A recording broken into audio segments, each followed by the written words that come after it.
शुरू। हाँ भैया, तो शुरू करते हैं। कविता आराम करो।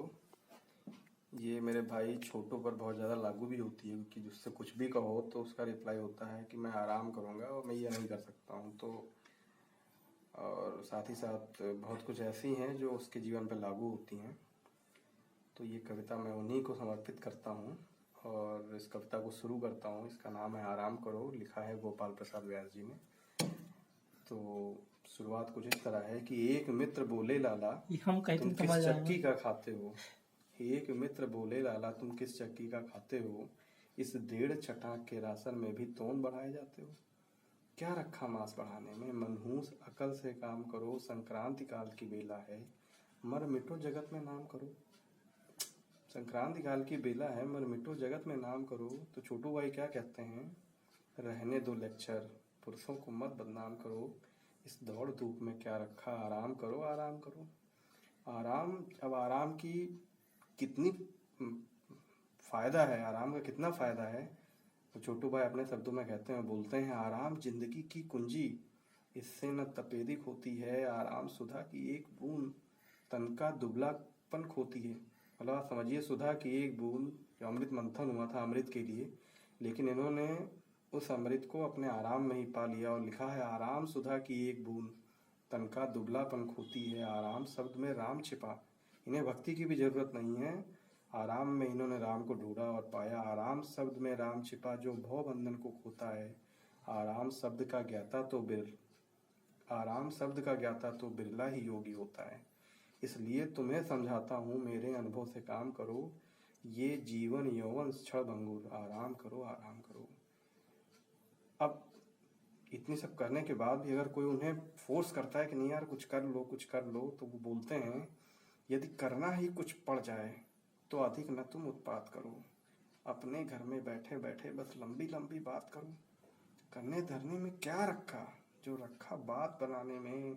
जो होंठ हिलाने में रस है, वो कभी ना हाथ चलाने में। तुम मुझसे पूछो बतलाऊं, है मजा मूर्ख कहलाना। मतलब इन्हें मूर्ख कहलाना भी बुरा नहीं लगता, ये इसमें भी मजा ले रहे हैं। और कैसे ले रहे हैं, तुम मुझसे पूछो बतलाऊं, है मजा मूर्ख कहलाने में। जीवन जागृति में क्या रखा, जो रखा है सो जाने में। मैं यही सोचकर पास अक्ल के कम ही जाया करता हूँ। जो बुद्धिमान जन होते हैं उनसे कतराया करता हूँ। दिए जलने के पहले ही घर में आ जाया करता हूँ। ये थोड़ा सा गलत है, क्योंकि ये घर में ही रहते हैं तो घर आने की बात ही नहीं होती है, लेकिन ठीक है, इन्होंने लिख दिया, कवि जी ने लिखा है तो ठीक है, हम पढ़े दे रहे हैं इसको। दिए जलने के पहले ही घर में आ जाया करता हूँ। जो मिलता है खा लेता हूँ, चुपके से सो जाया करता हूँ।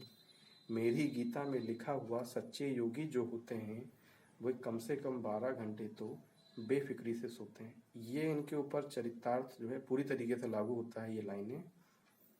हाँ, आगे बढ़ते हैं। अधवायन खिंची खाट में, जो पढ़ते ही आनंद आता है, वह 7 स्वर्ग अपवर्ग मोक्ष से भी ऊंचा उठ जाता है।